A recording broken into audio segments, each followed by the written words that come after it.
สนับสนุนโดยหอมเย็นชื่นใจยาดมสมุนไพรตรามังกรทองจากอุ้ยอันโอสถ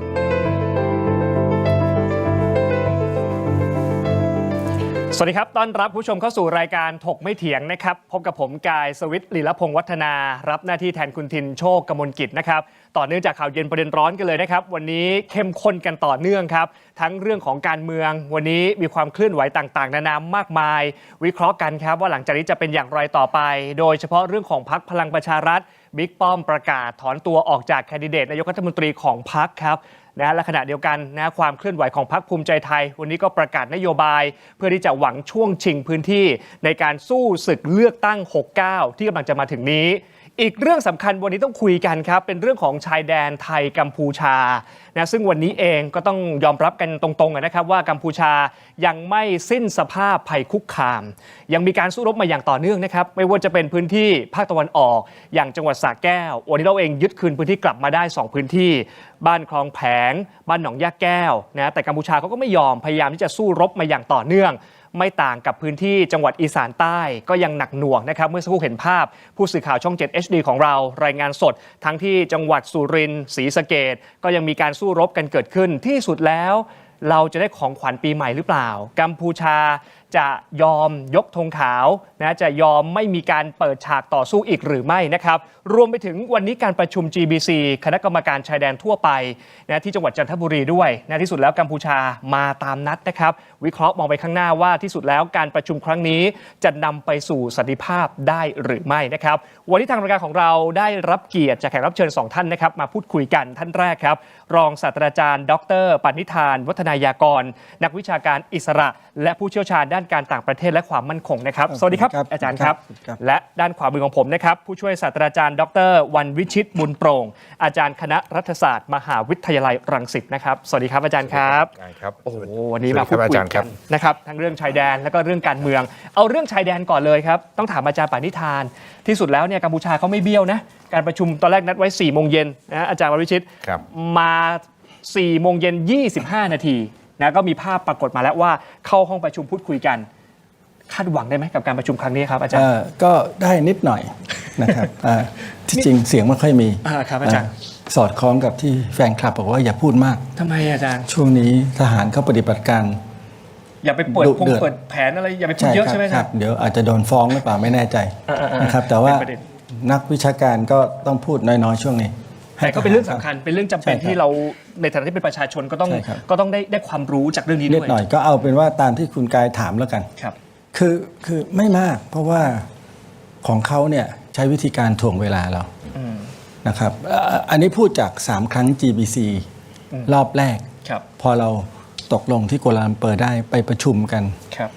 นะครับเรื่องทำข้อตกลง13 ข้อช่วงแรกจะมีคณะสังเกตการณ์ชั่วคราว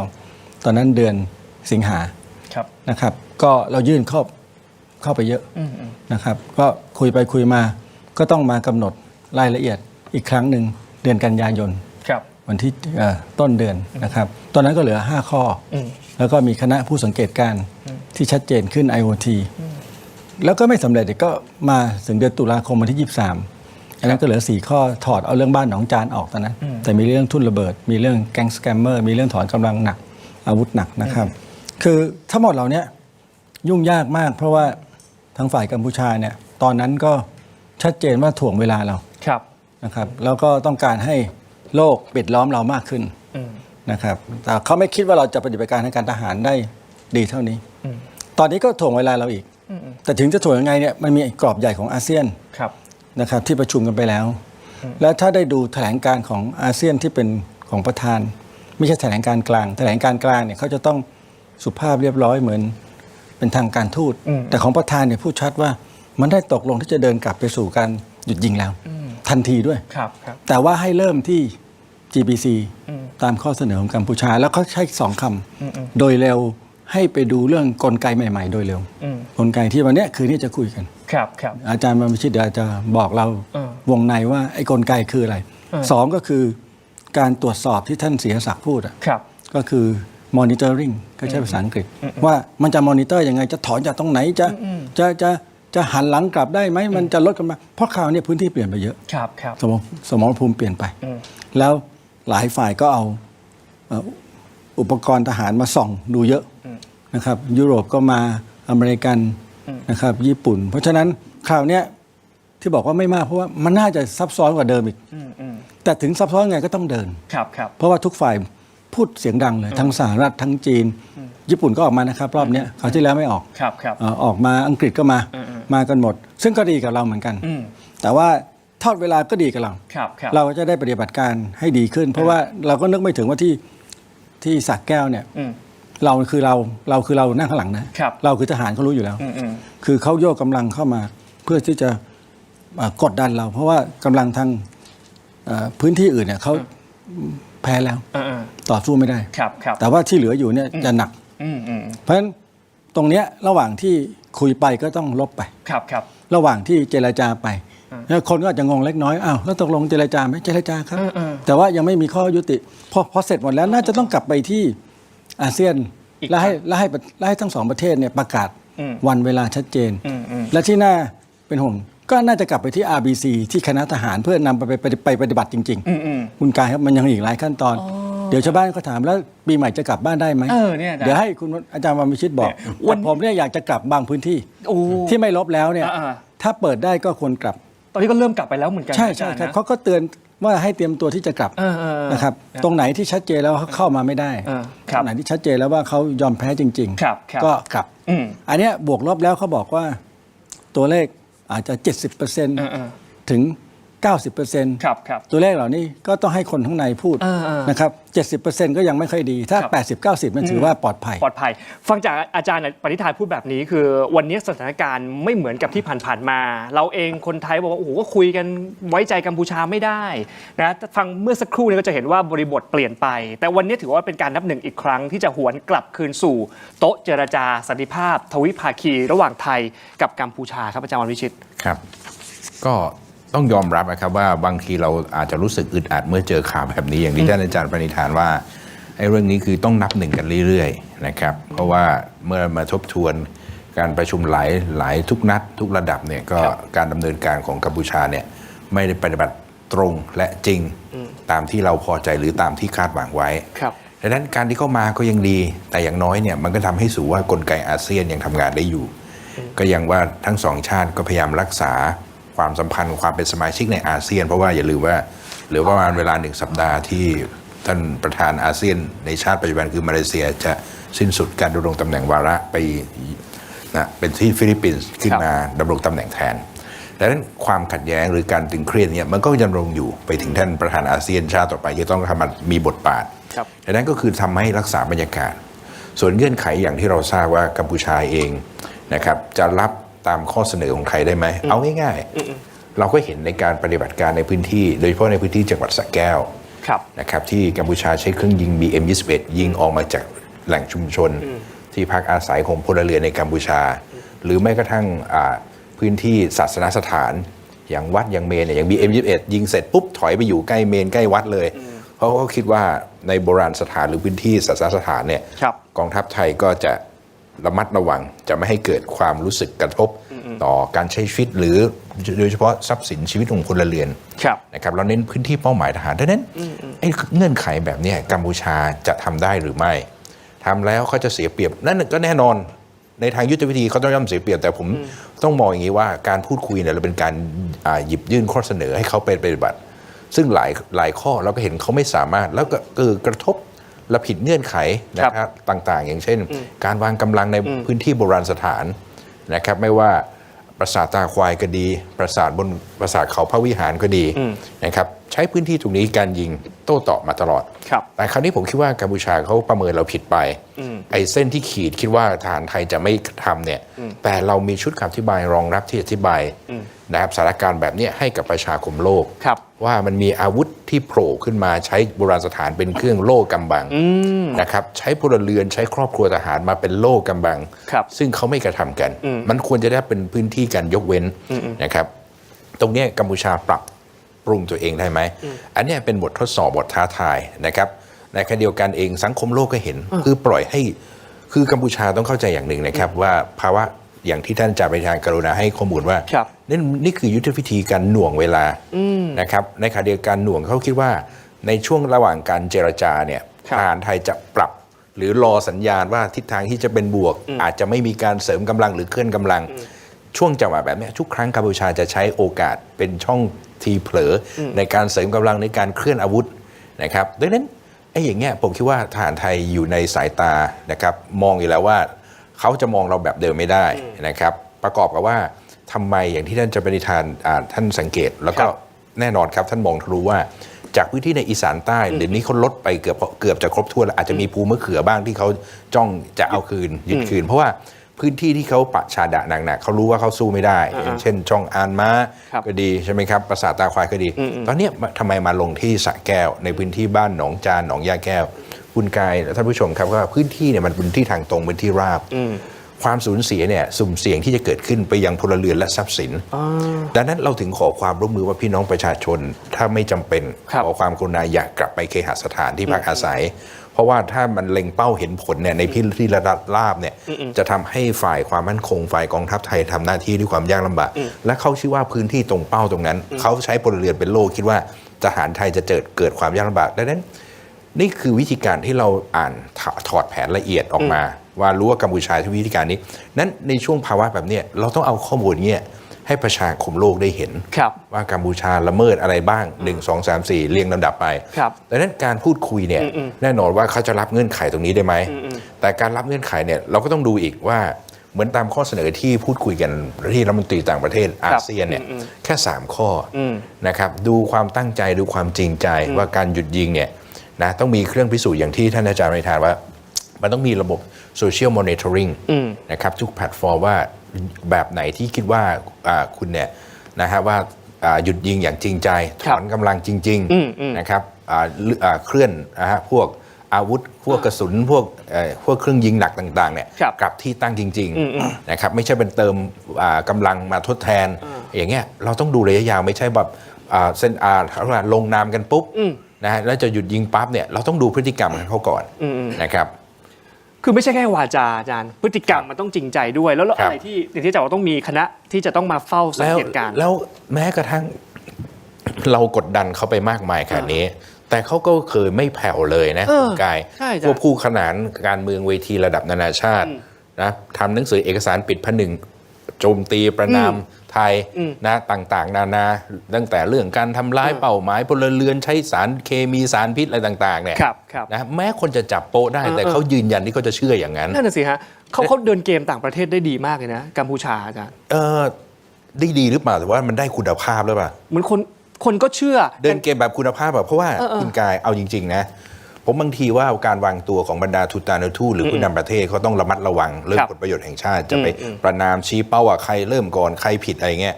แต่บทบาทคำตอบมันออกมาบนโลกโซเชียลของประเทศนั้นๆโซเชียลมอนิเตอร์ริงที่เขาจะบอกว่าไทยทำถูกแล้วโจมตีเมืองหลวงสแกมเมอร์นะคุณก็ดูในเกาหลีในรีวิวไม่เคยหยุดเลยนะครับไต้หวันก็ดีจีนก็ดีเขาก็ถอดรหัสแม้กระทั่งประเทศในตอนออกกลางที่ว่าดูปฏิบัติการยุทธวิธีทางทหารเนี่ยว่าเราทำมาทำอย่างเงี้ยโอเคเพราะว่าบทบาทของในบรรดาผู้นำหรือนักการทูตเนี่ยเขาไม่อยู่วิสัยจะพูดแต่นั้นขอให้เข้าใจเขาอย่าลืมนะกัมพูชาใช้แท็กติกที่ว่ามันไม่ใช่เป็นเรื่องใหม่นะครับถ้าภาษาอังกฤษแล้วว่าendless mayfly นะครับยุทธวิธีแบบแมงเม่าแบบชีปะขาวอ่ะคือโจมตีบนโลกข้อมูลข่าวสารทำผลิตซ้ำเหมือนแมงเม่าเนี่ยบินเข้าไปกองไฟบ่อยๆใช่ไหมไอ้ข่าวบางมันเป็นข่าวที่จุกจิกน่ารำคาญไอ้เนี่ยเครื่องพ่นยุงเนี่ยเรารำคาญไหมถูกไหมครับเรารำคาญแน่ๆแต่ว่าพอข่าวนี้โป๊ะไม่ได้ไอ้แมงเม่าตัวใหม่ก็จะมาเสี่ยงมาอีกไปเรื่อยๆจนผลิตนะฮะว่าข้อความนั้นข้อมูลเป็นจริงเกือบจะเป็นจริงอย่างสมบูรณ์อย่างเมื่อวานเรื่องการจับโป๊ะว่าที่สื่อเขมรเอาเรื่องของการพูดของประธานาธิบดีโดนัลด์ทรัมป์เพราะว่าทำไมต้องทรัมป์เขาเป็นคนที่มีต้นทุนที่ไปบิดเบือนว่าเหมือนไทยเริ่มก่อนใช่ไหมเขาก็ปรับคำพูดอย่างเงี้ยเนี่ยคือเขาใช้แบบนี้เพราะว่าใช้บุคคลที่มีต้นทุนระดับโลกเนี่ยถามว่าแท็กติกอย่างเงี้ยไม่ใช่เรื่องใหม่นะครับในยุทธภูมิอื่นๆแม้กระทั่งในเรื่องของ The Guardian.com เคยโดนมาแล้วชาติตะวันออกกลางเอาตรงเนี้ยมาคืออะไรปลอมแปลงสวมรอยว่าเนี่ยมาจากแพลตฟอร์มที่มีแหล่งข้อมูลระดับโลกเนี่ยใครไปเห็นใครก็ต้องเชื่อดังนั้นเราต้องตรองแล้วก็กั่นกรองว่าไอ้ข้อมูลเนี่ยต้องเช็คต้นทางปลายทางว่า มันจริงมีน้ำหนักแค่ไหนได้เพราะว่าเราจับไตจับยุทธวิธีเขาได้จากนี้ไปเราจะโต้กลับยังไงตรงนี้มากกว่าตรงนี้แหละฮะเรื่องของคือเราเองเรารู้คนไทยก็จะรู้ว่าเป็นข่าวเฟกนิวเป็นข่าวปลอมแต่นานาชาติประชาคมโลกเนี่ยคนมองมันเขาไม่ได้มองอย่างนั้นซึ่งเรื่องนี้ต้องถามอาจารย์ปณิธานแต่ก่อนจะไปถามอาจารย์ปณิธานเนี่ยขอมีคำพูดของรัฐมนตรีกลาโหมครับเมื่อวานนี้พลเอกณัฐพลนาคพานิชเนี่ยให้สัมภาษณ์นะว่านะบางช่วงบอกว่าเมื่อถึงเวลาตรงนี้เนี่ยไม่มีประเทศไหนที่มายืนข้างเราจริงๆทุกคนพูดเหมือนเป็นกลางแต่เหมือนไปยืนฝั่งกัมพูชาและพูดให้เป็นกลางมีเสียงช่วงนี้ด้วยไปย้อนฟังเสียงของบิ๊กเล็กกันหน่อยครับเพราะว่าพอถึงเวลาตรงนี้ผมมองว่าก็ไม่มีประเทศไหนนะที่มายืนเข้าข้างเราจริงๆนะครับทุกคนพูดเหมือนเป็นกลางนะครับแต่เหมือนกับไปยืนฝั่งกัมพูชาแล้วพูดให้เป็นกลางก็คือเขาก็ฟังข้อมูลทางกัมพูชาแล้วเขามองว่าเราเป็นประเทศใหญ่ที่ไปลุกลานผมยืนยันนะครับในฐานะที่รับผิดชอบทางนโยบายเนี่ยเราปกป้องตัวเองนะครับเราป้องกันตนเองนะครับด้วยยึดหลักกฎบัตรสหประชาชาติข้อ 51 นะครับด้วยความจำเป็นและได้สัดส่วนนะครับยืนยันตรงนี้เลยขอให้สื่อมวลชนสบายใจได้ขอพี่น้องประชาชนสบายใจได้เพราะว่าผมมั่นใจแล้วว่าเราต้องยึดกฎหมายระหว่างประเทศนะครับไม่มีประเทศใดที่มาเข้าข้างเราสิ่งที่ผมมองอยู่ก็คือผมไม่เห็นมีประเทศไหนที่ประนามกัมพูชาว่าทำไมมาวางทุ่นระเบิดในเขตของไทยนะครับแต่ได้แต่มาพูดว่าขอให้ไทยนะครับลดการใช้อาวุธนะครับลดความรุนแรงซึ่งตรงนี้ผมทราบแล้วเพราะฉะนั้นผมมั่นใจแล้วเราเดินประเทศไทยเราเดินมาถูกทางแล้วเราอยู่กฎหมายเพราะฉะนั้นกฎหมายนั่นแหละคือที่พึ่งของเราได้นะครับกฎหมายระหว่างประเทศนะ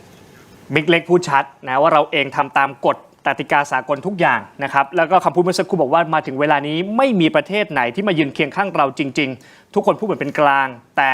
สุดท้ายแล้วเหมือนไปยืนฝั่งกัมพูชาจากคำพูดนี้ครับเดี๋ยวจะมาวิเคราะห์กันนะครับพักกันครู่เดียวก่อนนะอาจารย์ปณิธานอาจารย์วิชิตครับเดี๋ยวช่วงหน้ามาถอดรหัสคำพูดของบิ๊กเล็กพูดแบบนี้หมายถึงอะไรแล้วเราจะเดินยังไงต่อพักครู่เดียวเดี๋ยวกลับมาติดตามช่วงหน้าครับ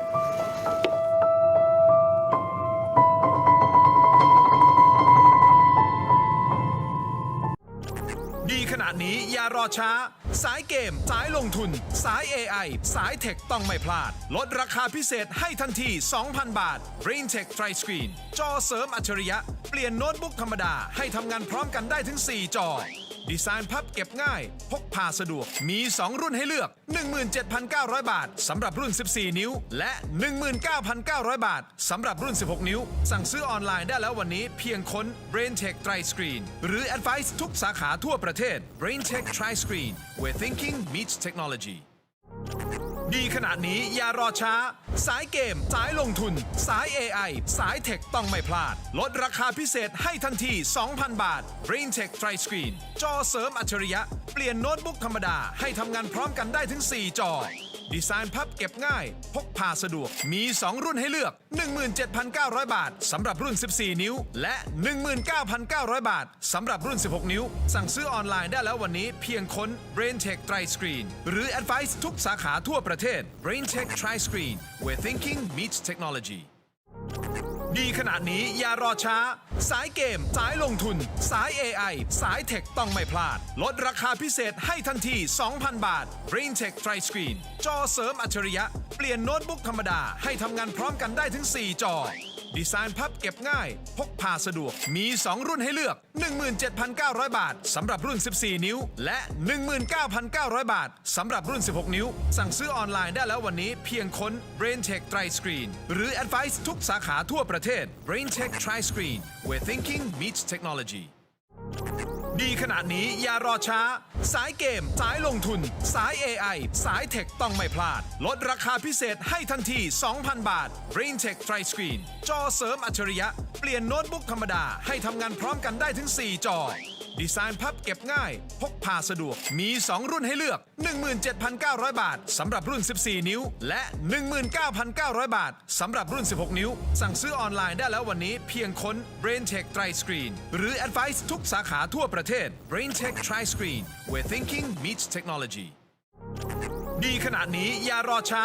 สายเกม สายลงทุน สาย AI สายเทคต้องไม่พลาด ลดราคาพิเศษให้ทันที 2,000 บาท BrainTech Tri Screen จอเสริมอัจฉริยะ เปลี่ยนโน้ตบุ๊กธรรมดาให้ทำงานพร้อมกันได้ถึง 4 จอ ดีไซน์พับเก็บง่าย พกพาสะดวก มี 2 รุ่นให้เลือก 17,900 บาทสำหรับรุ่น 14 นิ้ว และ 19,900 บาทสำหรับรุ่น 16 นิ้ว สั่งซื้อออนไลน์ได้แล้ววันนี้เพียงค้น BrainTech Tri Screen หรือ Advice ทุกสาขาทั่วประเทศ BrainTech Tri Screen where thinking meets technology ดีขนาดนี้อย่ารอช้า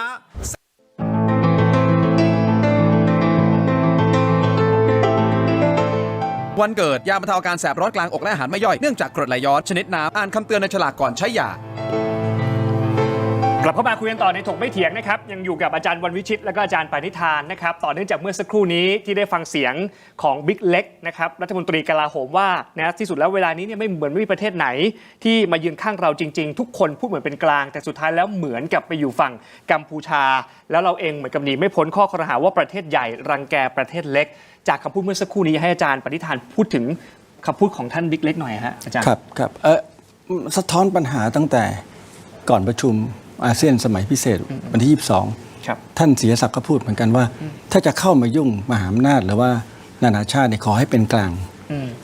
อย่างน้อยๆเป็นกลางแต่เราอยากให้อยู่ข้างเราเลยใช่ไหมครับมัน2จังหวะเป็นกลางนี่เราก็เสียเปรียบหลายเรื่อง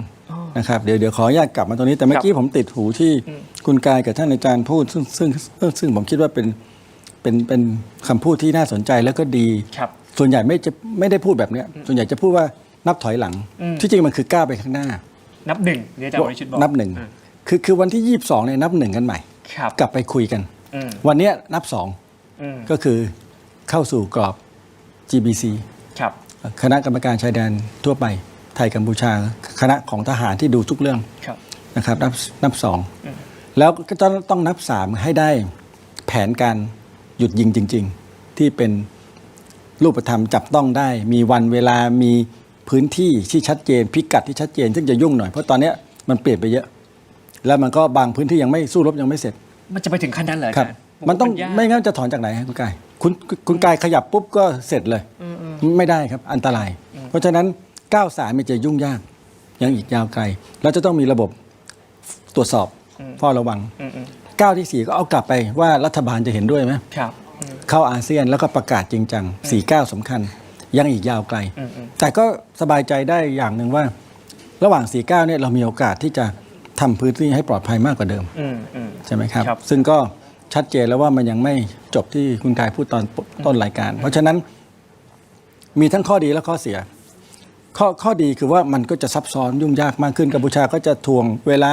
เดี๋ยวเอกสารไม่พร้อมเดี๋ยวขอเลื่อนจากตอนเช้าเป็นตอนเย็นทำอยู่เสมอ 3-4 ครั้งและบางทีก็เจ้านายสูงสุดไม่ได้สั่งก็ไม่มาเลยไม่ได้ไฟเขียวมาไม่ได้เด็ดขาดของเรานี่ไม่ใช่อย่างนั้นเลยนะครับเราตั้งใจเต็มที่ว่าเราจะเข้าสู่กระบวนการตรงนี้แยกออกจากพื้นที่ในการสู้รบแต่ของเขาเนี่ยเป็นเรื่องเดียวกันหมดนะครับอันนี้เรื่องหนึ่งนะครับแล้วก็พอประกาศอย่างเป็นทางการได้ปุ๊บนะครับก็ต้องดูว่าในพื้นที่มันจะเหมือนคราวที่แล้วหรือเปล่ากัมพูชาก็ถอนกำลังก่อนเลยยังไม่ทันได้ทำอะไรชิงความได้เปรียบเสร็จแล้วก็กลับไปเสริมกำลังสู้กับเราเลยอันเนี้ยคราวนี้หลายฝ่ายรู้ทางหมดละแล้วเข้าใจว่าวันที่ประชุมวันที่22เนี่ยที่คณะผู้สังเกตการรายงานเรื่องพวกนี้ใช้เวลามากเพราะว่าตอนนั้นบอกว่าจะประชุมชั่วโมงครึ่งก็ยาวไปถึง2 ชั่วโมงกว่าเพราะว่ารายละเอียดเรื่องการสู้รบเนี่ยมันเยอะไอการพลิกแพลงของกัมพูชาก็เยอะแล้วเราก็นำเสนอข้อมูลที่ใหม่ๆแบบที่เรานำเสนอที่อนุสัญญาออตตาวาทุ่นระเบิดนะครับเราเปิดคลิปกัมพูชาก็ชะงักแต่ผมว่าอยากจะได้ยินเสียงจากในที่ประชุมตรงนั้นเลยว่าตกลงใครยืนตรงไหนผมเห็นข้อมูลชุดนี้ของท่านศิริศักดิ์แล้วเนี่ยก็ถ้าเอาคำแถลงของรัฐมนตรีกลาโหมก็คือเขาก็ยังรู้สึกไม่ค่อยอยากจะมาอยู่ข้างเราไอ้นี้เป็นงานหนักที่ต้องทำต่อไปเพราะว่าสัญญาณแบบนี้อันตรายทีนี้เมื่อกี้คุณกายถามว่าเป็นเพราะอะไรใช่ไหมการเข้าถึงข้อมูลหรืออะไรทำไมถ้าในสายตาเราประชาชนเนี่ยเหมือนกับว่ากัมพูชาเขาเดินเกมได้ดีมากๆสำหรับเวทีนานาชาตินะครับคนมันก็จะเชื่อข้อมูลฝั่งนั้นมากกว่าของเราคือกัมพูชา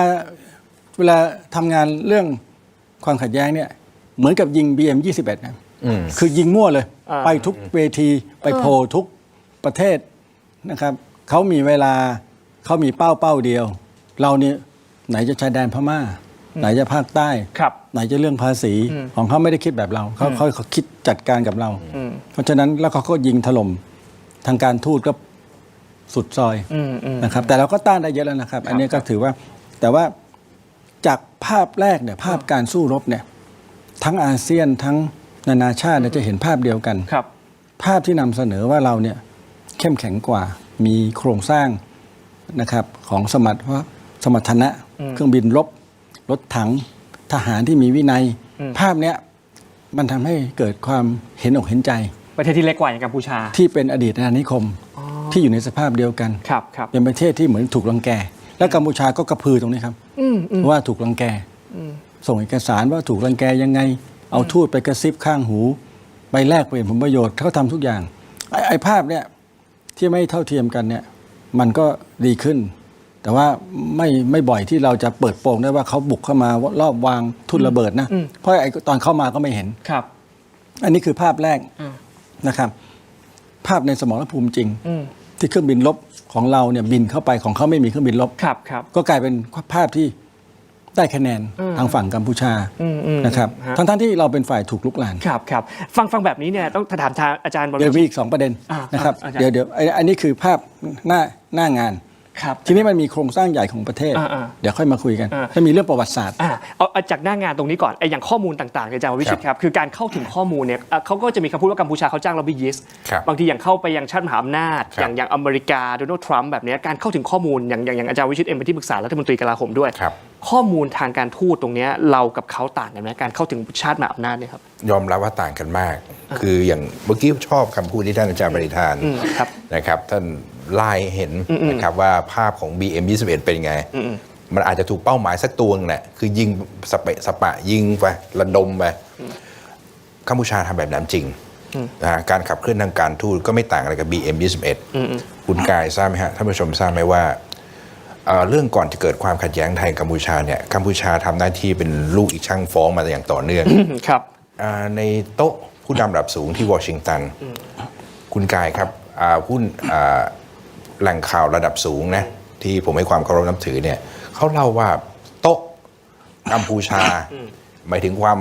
ปัญหาความมั่นคงในภูมิภาคเนี่ยเขาจะรายงานนะครับของเขาเอกสารสูงเป็นภูเขาเหล่ากาต้องพูดอย่างเงี้ยสูงแบบนี้แต่ขนาดเรื่องเกี่ยวกับประเทศไทยมีเท่านี้เนี่ยข้อมูลเราอาจไม่จำเป็นจะต้องไปชี้แจงก็ได้และวิธีมุมมองแบบนั้นนะครับแต่กัมพูชาเล็กๆน้อยๆก็ฟ้องนะครับนะฮะมะม่วงตกเข้ามาเขตในบ้านเขาฟ้องสมมุตินะยกตัวอย่างให้เห็น เรื่องเล็กๆน้อยๆจริงบ้างเท็จบ้างเนี่ยเขาทำหมด ครับ นั้นเมื่อมีข้อมูลผลิตซ้ำอย่างต่อเนื่องก็จะสงสัยจะเดือดร้อนจริง สงสัยจะถูกคุกคามจริง ในกรณีถ้าคนไม่ได้สนใจข้อมูลอย่างจริงจังแล้วพอมันเกิดระเบิดปะทุขึ้นมาผมรู้มาสักระยะแล้วล่ะมันเป็นอย่างนี้ดังนั้นจึงไม่แปลกว่าถ้าท่าทีนะครับของผู้นำระดับโลกอาจจะได้ข้อมูลมาจากทางตรงจากโต๊ะคือพูดง่ายๆว่าพวกโต๊ะต่างประเทศต่างๆเนี่ยที่เขาทำข้อมูลการบ้านอย่างเป็นระบบเนี่ยเขาจะรายงานผู้บัญชาเขาอยู่แล้ว ประกอบกับว่ากัมพูชามีล็อบบี้ยิสต์ข้อมูลมันแม่น้ำทุกสายมาที่ทางเดียวกันหมดเลยนั้นการทำตัวให้ตัวเองเป็นเหยื่ออย่างสมบูรณ์ของเขาเนี่ยนะครับเขาก็จะอธิบายของเขาว่าเขาเดือดร้อนทุกเวทีสังเกตใช่ไหมครับการประชุมแบบยูเนสโกอะไรที่ไม่เกี่ยวหลอกด่าไทยที่ประชุมรัฐสภาที่ประชุมสตรีระดับไอเวทีผู้แทนสตรีเลยเอาหมดชี้เห็นว่าตัวเองเดือดร้อนแต่เราบอกว่าหลังๆที่ท่านจะปฏิทานท่านกรุณาให้คำตอบก็คือว่าเดี๋ยวนี้ในทุกเวทีเขาจับไต่จับโป๊ะได้ว่ามันไม่เหมาะสมเรื่องกาลเทศะจะเดือดร้อนยังไงมันก็ต้องรู้จากที่ทางบ้างถูกไหมฮะ กาลเทศะ กาลเทศะนี่สำคัญดังนั้นผมว่าเกมอย่างเงี้ยเขาคิดว่าเขายังโหนได้เขายังสามารถต่อตีกับเราได้แบบได้เปรียบ ครับ ดังนั้นกลยุทธ์ผมว่าเราก็เริ่มคลำที่คำทางเนี่ยมาถูกทางแล้วว่า การตอบโต้อย่างเป็นระบบของเราเนี่ยนะเรามีศูนย์แถลงข่าวร่วมอันเนี้ยคือจากการเพิ่มภาษาต่างประเทศ3ภาษา6ภาษา10ภาษาล่าสุดเป็น16ภาษาเพื่อให้เห็นข้อมูลได้เห็นหลักฐานเราทำอินโฟกราฟิกว่าเหมือนทำแบบโซเชียลลิสติ้งว่าทุกแพลตฟอร์มสงสัยอะไรตั้งคำถามทำไมนะครับเราอธิบายดักคำถามล่วงหน้าอันนี้คือการโต้ตอบข้อมูลข่าวสารดังนั้นสิ่งที่ พลเอกณัฐพลท่านพูด ครับ นะครับอย่าว่าอย่างนั้นอย่างนี้เลย ผมคิดว่าหนึ่งเป็นอันหนึ่งสิ่งที่เราทำอย่างสุดกำลัง เพื่อมาอธิบายให้ประชาชนในประเทศว่าเมื่อมาถึงจุดเนี้ยเราถอยหลังไม่ได้เราเดินหน้านะครับไม่ได้ท้อนะครับแต่อธิบายว่าต้องการความเป็นเอกภาพนะครับสองใดๆกันแล้วแต่เนี่ยที่เราไม่สามารถพูดได้แต่ผมขออนุญาตจะมาเล่าให้ฟังว่าในวงการทูตทูตที่เขามาขอพบท่านรัฐมนตรีหรือในหลายส่วนที่ผมรับทราบเนี่ยเขาก็รู้เขาก็ขอบคุณว่าประเทศไทยมีส่วนสำคัญอย่างมากในการจัดการสแกมเมอร์เขาพูดอย่างนี้นะฮะแต่เขาไม่ระบุประเทศว่าเราไปจัดการใครแต่เป็นที่เข้าใจรับรู้กันว่าสามารถนำพลเมืองของเขากลับสู่ภูมิลำเนาได้อย่างปลอดภัยอันเนี้ยเขารับรู้พูดถึงเขารับรู้แต่ในการเมืองหรือมารยาทการเมืองระหว่างประเทศที่จะไปปลักปล้ำหรือไปกล่าวหาหรือประกาศอะไรเนี่ยโอเคเขาชื่นชมแต่เขาก็ไม่จำเป็นที่จะต้องไปตำหนิใครครับอาจารย์ดังนั้นเรารู้ว่า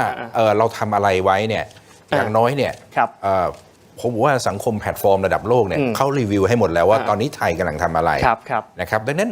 เพียงแต่ว่าเราจัดการบริหารข้อมูลให้ว่าโอเคโซเชียล listening มันอาจจะทำไม่ส่งผล impact ต่อการประชุมหรือระดับการตัดสินใจของผู้นำของประเทศนั้นๆดังนั้นเราก็ต้องเดินหน้านะครับขับเคลื่อนอย่างนี้ต่อไปอาจจะเหนื่อยหน่อยดังนั้นหมายความว่าที่ผมพูดมาตั้งแต่ต้นเนี่ย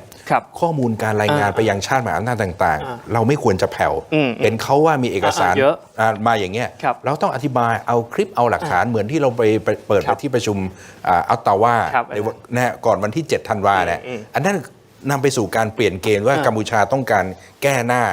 แก้พื้นที่ว่าตัวเองเสียความชอบธรรมอะไรไปมากมายตรงนี้น่าสนใจเดี๋ยวต่อจากที่อาจารย์ปณิธานทิ้งค้างไว้เมื่อสักครู่นี้ภาพรวมแล้วก็ที่สุดแล้วปัญหาชายแดนไทยกัมพูชาจะจบผ่านช่องทางการทูตหรือทางทหาร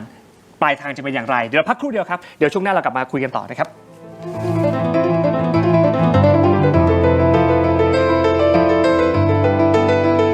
ใครที่มองหาหม้อทอดกรอบไร้น้ำมันไซส์ใหญ่แบบเสิร์ฟได้ทั้งครอบครัวนะครับนี่เลยครับ Seagull Electric หม้อทอดกรอบไร้น้ำมันระบบดิจิตอลขนาด5 ลิตรนะครับซึ่งวันนี้ผมจะมาทำนะครับเมนูสเต็กเนื้อและไส้กรอกราดซอสพริกไทยดำครับสำหรับหม้อทอดหม้อนี้นะครับควบคุมการทำงานด้วยระบบดิจิตอลนะครับจึงทำให้การทำอาหารของคุณนะครับแม่นยำมากยิ่งขึ้นนะครับนอกจากนั้นนะครับยังมี8โปรแกรมอัตโนมัตินะครับที่จะทำให้การทำอาหารของคุณนะครับสนุกและง่ายขึ้นครับหน้าต่างขนาดใหญ่มองเห็นความอร่อยทุกขั้นตอนมองเห็นอาหารด้านในได้ระหว่างปรุงไฟส่องสว่างด้านในเปิดปิดได้ตามต้องการและสำหรับความร้อนนะครับกระจายทั่วถึงแน่นอนนะครับเพราะได้ใบพัด2ชั้นหมุนเวียนความร้อนรอบทิศทางนะครับกับระบบไซโคล Air Twin Turbo Technology ครับต้องบอกเลยนะครับว่าหม้อทอดกรอบไร้น้ำมันหม้อนี้นะครับทำอาหารได้หลากหลายจริงๆนะครับนอกจากนั้นแล้วนะครับตะกร้ายังเคลือบนอนสติ๊กนะครับอาหารไม่ติดทำความสะอาดง่ายจริงๆครับ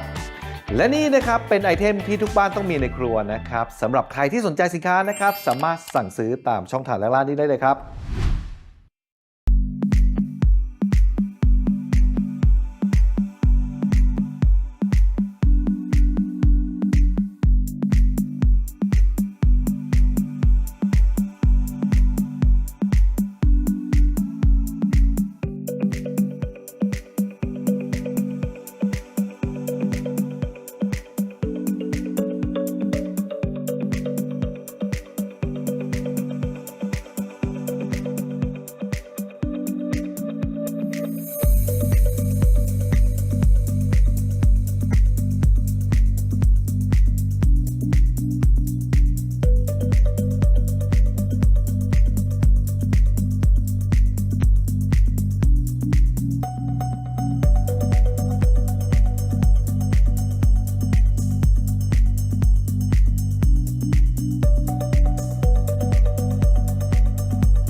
สนับสนุนโดย Lift Up Your Life สร้างสรรค์ความสุขให้ชีวิต Seagull Electric ยาท่าน้ำขาวหารคู่ 49 บาท ฝาสีฟ้า มีตัวยาฟีนิลซาลิซิเลต กลับมาคุยกันต่อนะครับ เรื่องของชายแดนไทยกัมพูชาที่สุดแล้วจะจบลงด้วยทางการทูตหรือว่าช่องทางทางทหารนะครับต้องให้จับนิทานคุยต่อที่ทิ้งไว้เมื่อช่วงที่แล้วอาจารย์ ครับก็ตอบเลยก็ได้ว่าต้องให้ทหารทำงานให้เสร็จ แล้วเอาผลงานทหารไปต่อรองในเวทีทางการทูต ครับ จะต้องใช้เวลาบ้างนะครับ แต่ว่าตอนเนี้ยหน้างานเราเสียเปรียบก็ไม่เป็นไร อย่าไปกังวลกับมันมากนะครับหมายความว่าภาพ เพราะว่าความเป็นจริงเราได้เปรียบขึ้นเรื่อย ครับ ๆ ในพื้นที่เราควบคุมได้ 70% 80% 90% ถ้าได้ถึงระดับหนึ่งที่พอใจเราก็หยุด แม้ว่ากัมพูชาจะพยายามหน่วงเวลาก็ตาม หน่วงเวลาแน่นอน แล้วก็พยายามล้อมเราแน่นอน ครับ คนไทยก็เครียดว่า เอ๊ะมีเพื่อนไหม แต่ว่าอย่าไปใส่ใจมาก พูดอย่างนี้จะได้สบายใจในระดับหนึ่ง ครับ แต่ว่าคนที่ต้องทำงานต้องใส่ใจมาก ต้องไปเปิดสมรภูมิสู้กับกัมพูชาแน่นอน ทีนี้การเข้าไปสู้เนี่ยเขามีช่องทางพิเศษ เราก็ต้องเข้าไปเสริมช่องทางพิเศษ ครับ เขามีข้อมูลเป็นตั้ง ผมไปดูมาเองที่สหประชาชาติ อันนี้ก็ตรงกับที่อาจารย์วิชิตบอกไปเมื่อสักครู่ 16 ปีก่อนเพื่อนเดือนที่แล้วก็ได้พบกับอดีตเลขาธิการสหประชาชาติก็คุยกันว่า 16 ปี 16 ปีที่แล้ว อ่า เคยพบท่าน ครับ ข้อมูลกัมพูชาเต็มไปหมด ตอนนี้แย่กว่าเก่าอีกคือวุ่นวายกว่าเก่าอีก เพราะว่า เพราะว่าข้อมูลก็ยิ่งเยอะมากกว่านั้น มันมีออนไลน์ ป่านนี้คงอ่านกันไม่ทัน เพราะฉะนั้นอดีตเลขาธิการสหประชาชาติก็เข้าใจ ครับ และท่านก็หลังจากนั้นมาช่วยเราต้อง 3-4 รอบ ก็ไม่สำเร็จนั่นในปี 54 ที่ผมก็คล้ายๆกับอาจารย์วันวิชิตตอนนั้นไปช่วยงาน ครับ แต่ว่าวิธีการทำงานไม่ใช่ที่หน้างานที่เวทีระหว่างประเทศนี่ต้องเจาะเข้าไปมากขึ้น แล้วก็ค่อยๆทำแต่ไม่ต้องต่อรอง ทุกคนเรียกจะเอาผลประโยชน์ทั้งนั้น ในเวทีระดับ โอ้ไม่ นานาชาติ ไม่มีของฟรีคุณกายไม่มี แลกด้วยผลประโยชน์ทั้งนั้น ทั้งนั้น แล้วของเราเนี่ยเวลาแรกเราต้องบอกประชาชน อ๋อ นี่คือความแตกต่างระหว่างไทยกับกัมพูชา เยอะเลยครับกัมพูชาเขารู้ว่าเรามีอุปสรรคเรามีขวากหนามเยอะของเขาเนี่ยสั่งเลยแรกก็ไม่มีใครรู้ว่าเขาแลกอะไรอย่างเช่นเขาใช้ฐานทัพเขาใช้พื้นที่เขาแลกเรื่องแร่หายากอะไรเงี้ยเขาไม่ต้องมีการตรวจสอบอะไรมากของเราเนี่ยแต่ก็ไม่เป็นไรก็คนละระบบ ครับ แต่มันมีอีกเรื่องหนึ่งที่เพิ่งออกมาที่แล้วเนี่ยว่า นานาชาติเขาเห็นใจกัมพูชาว่าเพิ่งตั้งหลักได้แล้วก็ในมติของศาลโลกเนี่ย2 ครั้งแล้วที่เรื่องกรณีพระวิหารเนี่ย ครับ ถ้าใช้แผนที่ของฝรั่งเศสถ้าขึ้นศาลกันอีกทุกประสาททุกระบบเนี่ยก็จะเป็นของกัมพูชา ครับ เขาคิดว่าไอ้นั้นเป็นสิ่งที่ถูกต้องเขาคิดอย่างนี้เยอะซึ่งไม่ถูกอะครับคือศาลโลกไม่ใช่เป็นศาลสูงสุดของโลกนะครับ ครับครับ ศาลโลกคือศาลการเมือง คือการล็อบบี้ ศาลโลกคือใช้แผนที่ที่ยาวที่สุด แต่ศาลก็ไม่ได้พูดใช้ทั้งหมดนะครับ ครับ แต่ว่ามันก็เอียงไป อ่า เราใช้สัตว์ปันน้ำ ครับ เราใช้วิธีการเจรจา ทีนี้ นี่อาจารย์ ตอนนี้ก็มีคนมาพูดแล้วว่า อย่าไปสนใจเรื่องศาลอย่าไปสนใจเรื่องนี้ แต่ว่าต้องหาพันธมิตรไปช่วย ครับ ยันไว้ ตรงนี้น่าสนใจอาจารย์ต้องคุยกันด้วย เป็นสวิตช์พอยคีแถบกัมพูชา ใช่สุดท้ายก็ต้องไปต่อรองกัน อ่า แต่ว่าให้เราได้เปรียบทางการทหารให้มากกว่านี้ ครับ คนไทยก็ต้องอดทนนิดหน่อย เดี๋ยวช่วงหน้าเราคุยกันต่อทางออนไลน์นะครับเรื่องปล่อยเป็ดด้วยเราโจมตีฐานสแกมเมอร์ของเขาแล้วกัมพูชาเขาไม่ให้คนไทยออกนอกพื้นที่ด้วยเดี๋ยวตามต่อทางออนไลน์นะครับ YouTube เทโลดิจิทัลลาทางทีวีไปก่อนสวัสดีครับ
สวัสดีครับต้อนรับผู้ชมเข้าสู่รายการถกไม่เถียงเวอร์ชันออนไลน์นะครับอยู่กับผมต่อกายสวิทย์ลีลพงษ์วัฒนานะครับแทนคุณทินโชคกมลกิจครับเพราะแขกรับเชิญของเรานะครับรองศาสตราจารย์ดรปณิธานวัฒนายากรนักวิชาการอิสระและผู้เชี่ยวชาญด้านการต่างประเทศและความมั่นคงนะครับสวัสดีครับอาจารย์ครับและทางผู้ช่วยศาสตราจารย์ดรวันวิชิตบุญโปร่งอาจารย์คณะรัฐศาสตร์มหาวิทยาลัยรังสิตนะครับสวัสดีครับอาจารย์ครับต่อเนื่องจากทีวีเลยนะครับเมื่อสักครู่ช่วงทางทีวีอย่างที่อาจารย์ปณิธานบอกไปว่าณตอนนี้เองเนี่ยนะครับเรื่องของการสู้รบกันระหว่างไทยกับกัมพูชาก็ต้องให้ปล่อยเป็นหน้าที่ของทางทหารนะเสร็จเรียบร้อยแล้วก็เป็นหน้าที่ของทางการทูตวันนี้เองการทำหน้าที่ทางทหารเองในมุมมองของอาจารย์วิชิตเรามีกลยุทธ์หรือว่าเรามาถูกทางแล้วหรือไม่ที่จะจบเกมเร็วๆอาจารย์ผมไม่สามารถบอกว่าเร็วหรือช้านะครับแต่ว่าเราคิดแผนละเอียดมาตั้งแต่ก่อนหน้านี้แล้วเพราะว่าเราเห็นข้อผิดปกติตั้งแต่วันที่ประธานาธิบดีโดนัลด์ทรัมป์เข้ามาเป็นสักขีพยานการลงนามนะครับที่มาเลเซียจากวันนั้นเนี่ยกัมพูชาเสริมกำลังเป็นละลอกเรารู้ว่าการที่จะมาเผชิญแต่แนวหน้าแถวนั้นมีแนวโน้มสูงที่จะเกิดการประทะกันได้ไม่ได้มีการยุติไปตามปฏิบัติการข้อทั้ง4ข้อที่เราเรียกร้อง4ข้อเนี่ยเขมรรู้ว่าเขาไม่สามารถทำได้เขาคิดว่าเขาเสียเปรียบแต่มันถ้าทำมันดีถอนทุนระเบิดก็ความปลอดภัยทั้งคนทั้งสองประเทศเนี่ยทำไมไม่ทำดังนั้นเขาก็จะมีวิธีคิดยังมีการฝังหัวว่าต้องจะเล่นงานจะคอยเอาคืนแก้มือนะครับในบางพื้นที่ที่เขาอยากจะได้คืนโดยเฉพาะการรบในเดือนกรกฎาคมเนี่ยคือภูมะเขือนะเขาเสียพื้นที่จุดสูงข่มจุดได้เปรียบของเขา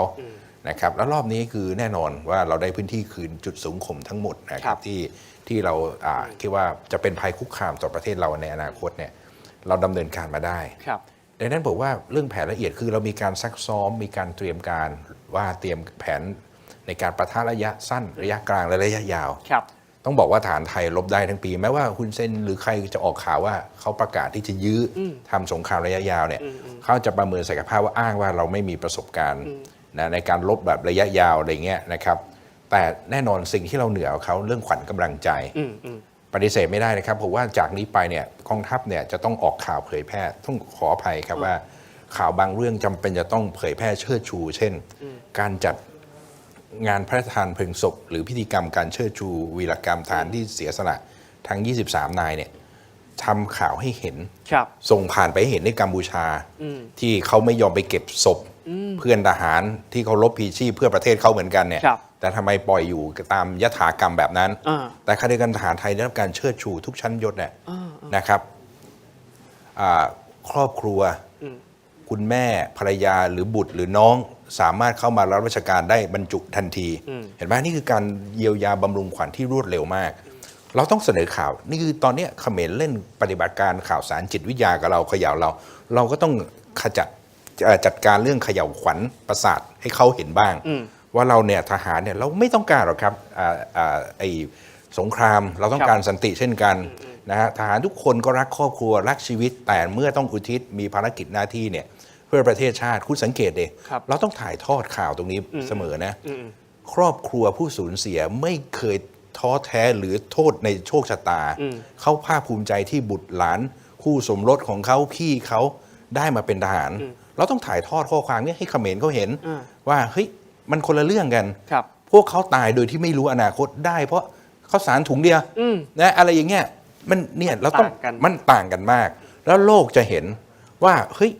ตกลงแล้วมันยังไงกันแน่ข้อความความจริงยังไงเพราะอย่าลืมสื่อต่างประเทศอย่างจีนเองเนี่ยเขาก็เซอร์ไพรส์มาว่าเรามีรถมีผู้คนสองข้างทางมาถือธงชาตินะครับโบกธงให้เกียรติให้ขวัญกำลังใจแก่ทหารครอบครัวทหารดังนั้นแผนทางการรบเราดำเนินการไปยอมรับว่ารอบนี้เราซิงค์ระบูรณาการทั้ง3เหล่าทัพอย่างเป็นระบบรอบที่แล้วกัมพูชาเราคือเราจำกัดพื้นที่การประทะไม่ขยายวงไม่ใช่เราไม่พร้อมนะครับเราพร้อมแต่เราเอาคิดว่าตรงเนี้ยคิดว่าไม่น่าจะเกิดเลยคุยง่ายคิดว่าจะเกิดการเจรจาแต่คราวนี้กัมพูชาก็คงแก้ลำแก้เกมคิดว่าถ้าเปิดปูพรมหลายๆด้านเนี่ยทหารไทยไม่น่าจะสับกำลังหรือมีเตรียมความพร้อมหรือขาดประสบการณ์ซึ่งเขาคิดผิดนะฮะมันมีการเตรียมความพร้อมการคิดแผนละเอียดกันตลอดเวลาว่าก่อนที่จะเกิดการปะทะเนี่ยมันมีการซักซ้อมระดับทุกชั้นนะฮะระดับกองพันระดับกองร้อยว่าการเคลื่อนกำลังขนาดใหญ่การเคลื่อนกำลังรถถังนะจะต้องใช้ระยะเวลาเท่าไหร่อะไรเราเตรียมแผนอย่างนี้อย่างละเอียดกัมพูชาเนี่ยชะล่าใจคิดว่าถ้าจะปะทะกับเราเนี่ย เราจะไม่ถนัดในการลบในระยะยาวนะครับถามเลยว่าผมเขาว่าเขามอนิเตอร์เพราะฉะนั้นอย่านะบอกดูถูกเสียมันแต่เสียมลบข้ามปีได้บอกไว้ก่อนนะคำนี้ดังนั้นเนี่ยคือจุดแข็งของเราดังนั้นแผนในการลบผมก็เข้าใจว่านักวิชาการหรือบรรดาอินฟลูเอนเซอร์เราจะไม่ไปเปิดเผยแล้วครับถ้าเปิดเผยก็คงเป็นลับลวงพรางอะไรบางอย่างให้เขาอะไรสั่นประสาทเขาเล่นสงครามสั่นประสาทเรามาตลอดเราก็ควรจะสั่นประสาทเขาด้วยกายอาจารย์อย่างข้อมูลข่าวสารที่บอกไปเราต้องสัตดูดีทหารหารที่พลีชีพและที่สุดแล้วข้อมูลเหล่านี้มันเข้าไปถึงประชาชนคนกัมพูชาของเขาไหมอาจารย์คือผมคิดว่าเอาอย่างนี้นะฮะต่อให้เขามีการควบคุมข่าวสารนะครับแต่คนที่อยู่ชุมชนกัมพูชาในประเทศอื่นๆเขาจะโทรหรือจะเทเลแกรมหรือจะส่งข้อความไปยังบุตรหลานลูกหลานญาติพี่น้องที่อยู่ในกัมพูชาเนี่ยเขาก็จะรับทราบหรืออย่างน้อยๆเนี่ยคนที่เคยใช้แรงงานในประเทศไทยรู้ช่องทางข่าวสารที่จะเข้ามาถึงลิงก์ในประเทศไทยเป็นอย่างไรเนี่ยรู้ผมคิดว่านี่ก็จะเป็นแรงกดดันในระยะยาวในอนาคตทุกคนบอกนะปัญหาทุกวันเนี่ยที่มันเกิดขึ้นเพราะฮุนเซนคนเดียวคนอื่นอาจจะอยู่ในวิสัยที่พร้อมจะพูดคุยได้แต่ฮุนเซนคนเดียวเนี่ยอาจจะทำให้ผมก็ไม่อยากจะอย่างงู้นอย่างนี้นะว่าเรื่องการแช่งหรือการอะไรก็แล้วแต่มันไม่สิ่งที่ดีหรอกครับแต่ว่าถ้าสมมติว่าเขาคิดได้ว่าการให้สังคมในเกิดสันติอย่างน้อยคุณก็ทำเรคคอร์ดเป็นผู้นำที่ครองตำแหน่งยาวนานที่สุดในอาเซียนเนี่ยให้มันเหลือความทรงจำดีๆบ้างนะฮะไม่ใช่เหลือแต่ความเป็นโมฆะบุรุษในบ้านปลายชีวิตไม่รู้ว่าข่าวจริงหรือเปล่านะที่เขาบอกว่าปรับแก้ไขวันเกิดตัวเองเนี่ยใช่ไหมเป็นสิงหาคม 2495 เนี่ยเพราะว่าเขามีความเชื่อเขากลัวเพราะว่าพี่ชายเขา2 คนตายตอนอายุ 74ซึ่งตอนนี้เขาอายุ 74ใช่เขาก็กังวลนะเขาจะต้องเคลื่อนเลื่อนเนี่ยคนที่เชื่อสายมูความเชื่ออันนี้เป็นผมไม่รู้นะว่าเป็นข่าวปล่อยหรือข่าวจริงเลยนะว่าจริงหรือเปล่าแต่นั่นหมายความว่าสงครามปฏิบัติการข่าวสารเนี่ยนะครับเราอย่ามาปั่น I.O. กันเองกับคนในประเทศเราต้องช่วยร่วมด้วยช่วยกันดังนั้นการที่สะท้อนอะไรออกไปเนี่ยนะครับเราต้องตรองอย่าเพิ่งตื่นตระหนกนะครับแล้วเรื่องของสงครามข่าวสารฮะอาจารย์ปณิธานคือที่ผ่านมาเนี่ยกัมพูชาเขาก็ไม่ธรรมดาอย่างแม่ทัพกุ้งไปที่ปราสาทตาควายแล้วยังมาบอกว่าเว้ยมันภาพปลอมมีการไปทำ AI อ่ะว่าอยู่ในสตูดิโอฉากเขียวไม่ได้ไปจริงก็จะเห็นว่าเขาเองก็พยายามทุกวิถีทางเรื่องของสงครามข่าวสารนะครับอาจารย์ครับไม่มีหลายสมรภูมินะครับสงครามข่าวสารสงครามไซเบอร์สงครามในโลกเวทีระหว่างประเทศสงครามแม้แต่ในประเทศเรานะครับก็มีพื้นที่ให้กัมพูชาได้ทำให้เกิดความแตกแยกทีนี้ทั้งหมดเหล่านี้เมื่อกี้ตอนที่เราเริ่มต้นคุยกันตกลงใครได้เปรียบเสียเปรียบใครช้าใครเร็วคือก่อนสงครามครั้งนี้นะครับซึ่งถือว่าเป็นครั้งที่ใหญ่ที่สุดในประวัติศาสตร์สมัยใหม่ของ2 ประเทศ75 ปีที่ผ่านมาเนี่ยสงครามครั้งนี้มันจะเปลี่ยนการประเมินความเชื่อคนไปเยอะก่อนสงครามเนี่ยมีการประเมินว่าฐานไทยเนี่ยไม่ค่อยพร้อมนะครับไม่ค่อยพร้อมเท่าไหร่นักแล้วก็ถ้ารบก็อาจจะช้าเหมือนกับที่เราเคยมีปัญหากับทางเวียดนามในช่วงสงครามเย็นแต่ว่าพอรบแล้วเนี่ยหลายคนก็เริ่มเปลี่ยนความเชื่อว่าไม่น่าจะจริงคือ17 วันเนี่ยปฏิบัติการเร็วกว่าที่คิดถึงแม้ว่าการวางกำลังของกองทัพไทยเนี่ยไม่ได้วางกำลังเพื่อรบกับกัมพูชาประเทศเดียวแต่กัมพูชาเนี่ยวางเพื่อรบกับเราแต่ของเราเนี่ยวางไว้กว้างๆราคาแพงด้วยวางกว้างๆต้องวางไว้ทุกสมรภูมิทางด้านซ้ายทางด้านขวาภาพใหญ่ในทะเลพอรบคนก็คิดว่านักวิเคราะห์อย่างพวกต่างประเทศจะบอกว่าอุ้ยอ้ายจะบอกว่ามันจะผิดฝาผิดตัวแต่เอาเข้าจริงเนี่ยเราเห็นแล้วว่าความสามารถในการปรับตัวของกองทัพไทยเข้าสู่สมรภูมิอสมมาตรโดรนช้าไปหน่อยนะครับแต่ก็ไม่ได้ช้านักนะครับไซเบอร์เราก็ไปดูตั้งแต่วันแรกๆก็เร็วแล้วเพลินมีอาสาสมัครรุ่นคุณกายเนี่ยคนหนุ่มคนสาวเข้าไปช่วยเยอะแล้วเป็นคนที่จบสูงๆมาช่วยเราเยอะนะครับคนหนุ่มคนสาวของก็น่ายินดีนะครับคนไทยเดี๋ยวนี้ก็เก่งๆเลยทำให้เราเร็วกว่าทิศแต่ก็ไม่เร็วทันใจประชาชนก็ไม่เร็วทันใจนายทหารที่อยู่ในสมรภูมิเขาก็อยากจะจบให้เร็วชาวบ้านชายแดนบอกอยากให้จบเร็วแม้แต่นักรบก็อยากให้จบเร็วๆแต่ผู้ข้าราชการเนี่ยที่อาจารย์วันวิชิตพูดซึ่งอาจารย์อยู่ในห้อง บังคับบัญชาสั่งการหรือเปล่าก็ไม่ทราบ ก็น่าจะอยู่นะเป็นที่ปรึกษา ครับ นะครับ ก็จะเห็นว่าเขามีขั้นตอนมีกระบวนการเผื่อเหลือเผื่อขาดแล้วเป็นห่วงกำลังพล ถ้าสูญเสียเกินไปก็ต้องชะลอนิดนึงนะเพราะว่าเขาวางกับระเบิดไว้เยอะ เราจะอ้อมไปปิดทั้งหมด ยึดมาแล้วก็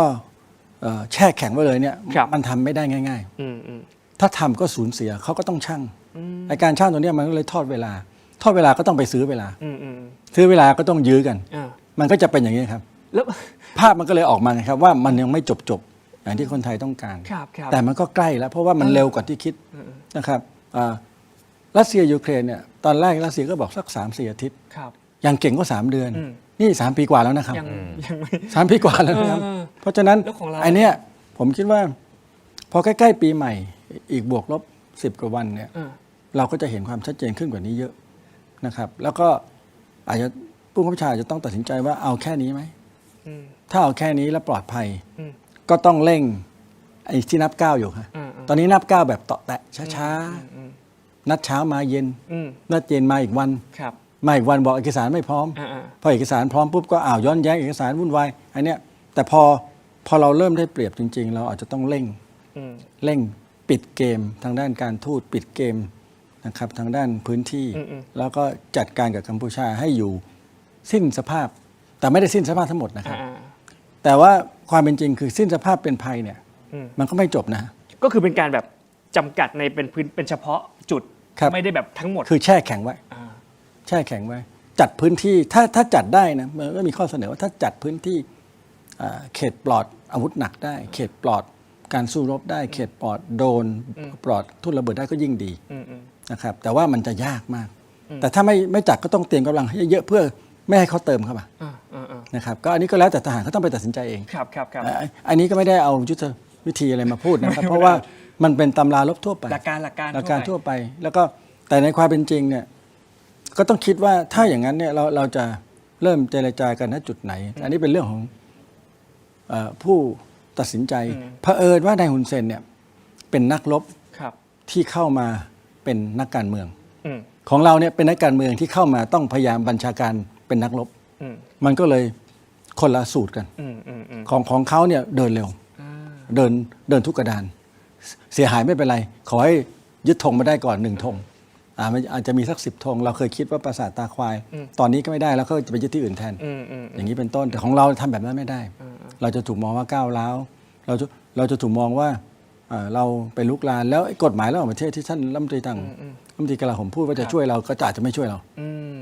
อันเนี้ยมันก็มีข้อจำกัดในส่วนของเรา ครับ แต่ทั้งหมดเหล่านี้เพื่อให้คนไทยสบายใจเนี่ยณวันเนี้ยกัมพูชาสิ้นสภาพไปเยอะมาก หลายปี อีก หลายปี ถอยหลังไปอีกหลายปีนะจ๊ะ ทำยังไงก็ได้อย่าให้เขาเติม ตอนเนี้ยระหว่างที่กำลังลบอยู่เนี่ยจะทำไงให้ได้ต้องไปคุยกับเพื่อนบ้านว่าไอ้กระบวนการใต้ดินที่ส่งอาวุธเนี่ยตัดเลย ต้องไปเปิดแนวรบตรงนั้นว่า ถ้าเติมน้ำมันให้อีก เติมกระสุนให้อีก ก็ต้องเปิดโปงกัน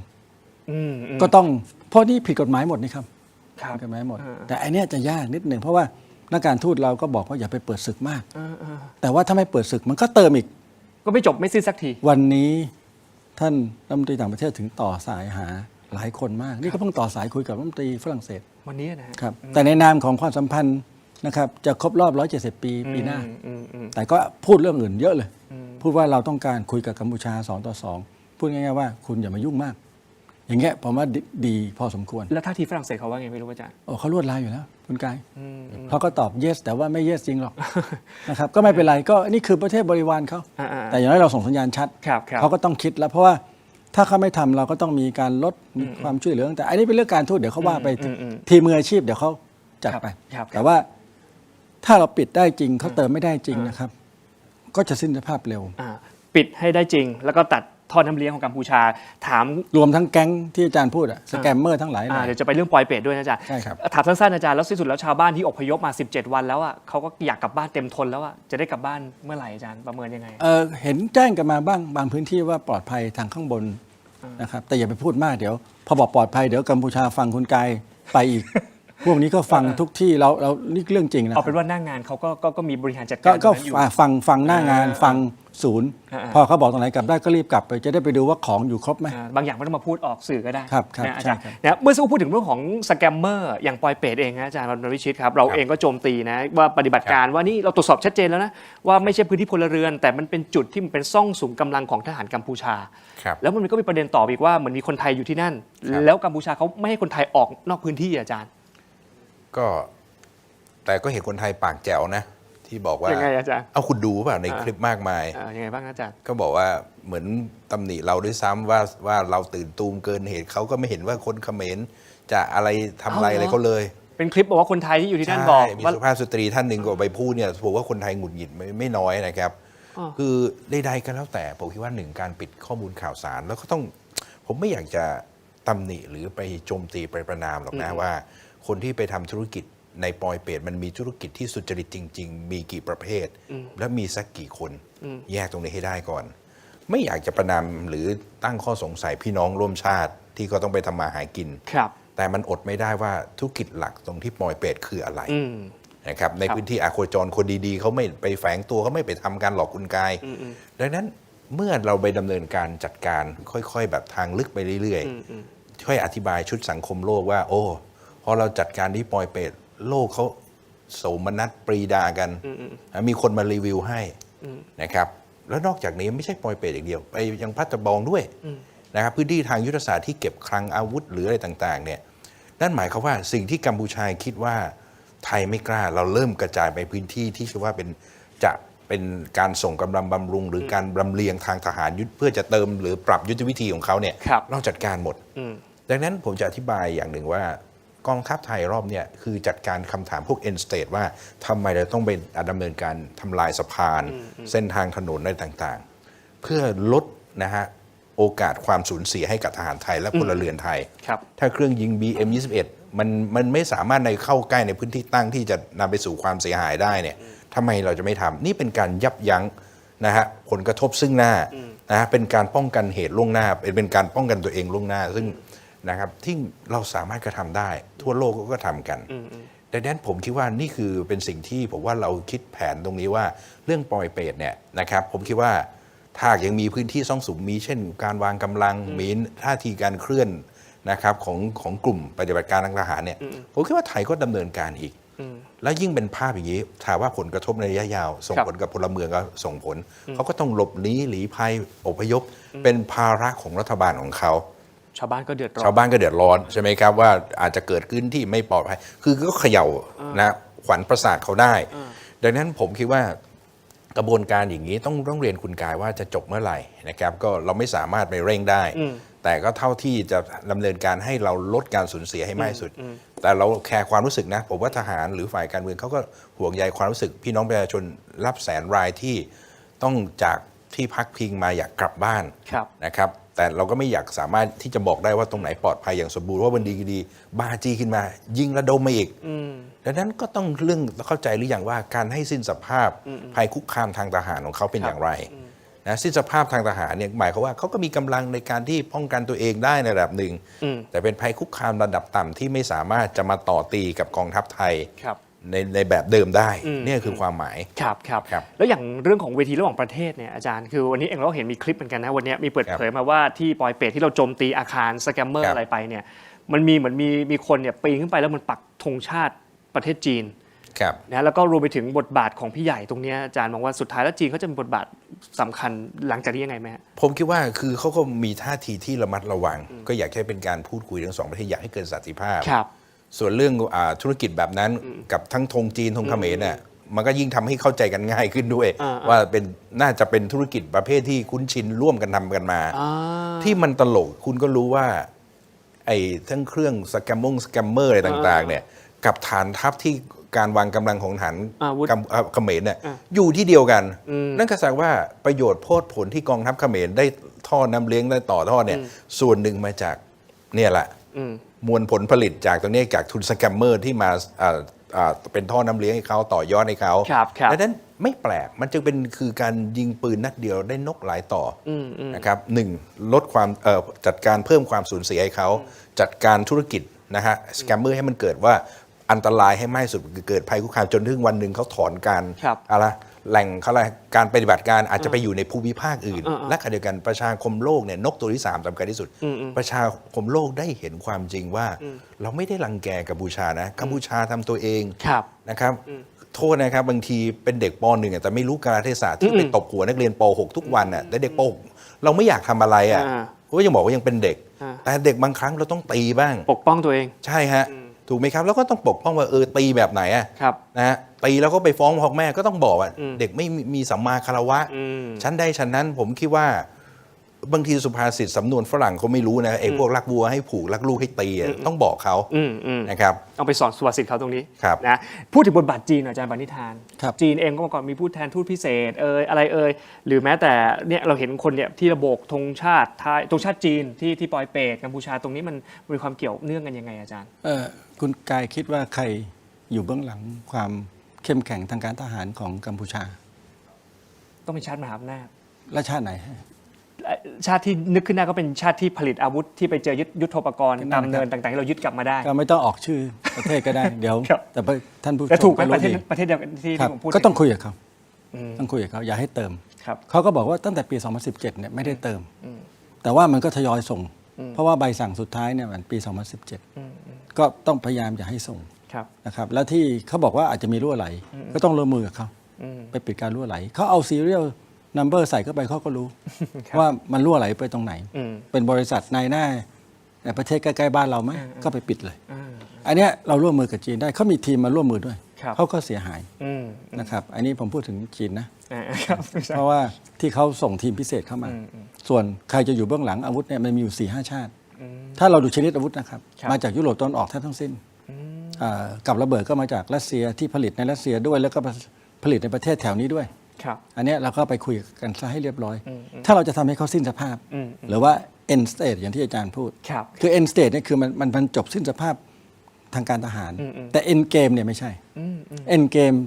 ขออภัยใช้ภาษาอังกฤษ end game ก็คือจบจริง ๆ ต้องให้คนสั่งการเนี่ยสิ้นสภาพ แต่จะสิ้นแบบไหนนะอายุไข ครับ ป่วยไม่อยู่หรือว่าเปลี่ยนอันนี้ก็เป็นอีกหนึ่งเรื่องนะครับทีนี้เรื่องอาวุธเนี่ยก็ต้องคุยกันในวง ซึ่งวันนี้ก็จะคุยกันเหมือนกัน แต่จริงที่เราคุยกันเนี่ยเขาก็จะคุยกันประมาณ 5-6 เรื่อง ครับ นะครับเรื่องทุ่นระเบิดเนี่ยเราคุยในเวทีนานาชาติสำเร็จ เราก็จะมาคุยกับกัมพูชาที่ GBC วันเนี้ย ครับ นะครับก็ไม่มีปัญหาผมว่ากัมพูชาก็อาจจะตอบสนองในหลายเรื่องเคยกู้กันมาแล้ว เรื่องโบราณสถานที่ใช้เป็นที่มั่นเนี่ยก็พังไปเยอะแล้วครับแทบไม่ต้องคุย ครับ แต่เรื่องชุมชนเนี่ยที่ยังฝังตัวไอ้เนี้ยต้องคุยพอคุยเสร็จแล้วต้องมาบอกเราด้วยว่า เราอาจจะต้องโจมตีต่ออย่างต่อเนื่องนะครับคลังอาวุธนะครับที่ปอยเปตหรือที่อื่นๆ แล้วโลกมนุษย์แต่โลกมนุษย์เรื่องสุดท้ายวันนี้ที่จะคุยคืนนี้ละเอียดอ่อนมาก ครับ คือถึงทราบพอไปโจมตีสิ่งที่จะเกิดขึ้น ก็จะเกิดขึ้นแบบอิสราเอลคือความชอบธรรมมันหายไปเยอะนั้นกองทัพไทยถึงได้คำนวณแล้วก็ไม่อยากโจมตีเลยอันเนี้ยก็ต้องบอกเลยว่าเราเนี่ยระวังมากๆแต่ว่าถึงระวังยังไงถ้ามันกระทบเนี่ย ครับ ก็ต้องเตรียมตัวชี้แจง อ่า เพราะว่าถ้าจะให้สิ้นสภาพให้เยอะที่สุด end state ของการเป็นภัย ครับ สเตจของภัยไงก็คือว่าอาจจะต้องเข้าไปในบริเวณเหล่านี้ และอาจจะต้องลึกเข้าไป และอาจจะต้องพูดง่ายๆว่าทำลายหนักกว่านี้ ครับ ที่เห็นไหม อ่า บางชั้นเท่านั้นเอง ไม่ได้บอกทั้งหมด บางเสี้ยวเท่านั้นเอง บาง แต่ จุด ตะวันออกกลางหายไปทั้งตึกเลยครับ อ๋อไม่เหมือนกัน ซึ่งเราก็ทำได้แต่เราไม่ทำ อืม ระเบิดใหญ่กว่านี้มีไหมมี อ่า แต่ว่าทหารก็ยัง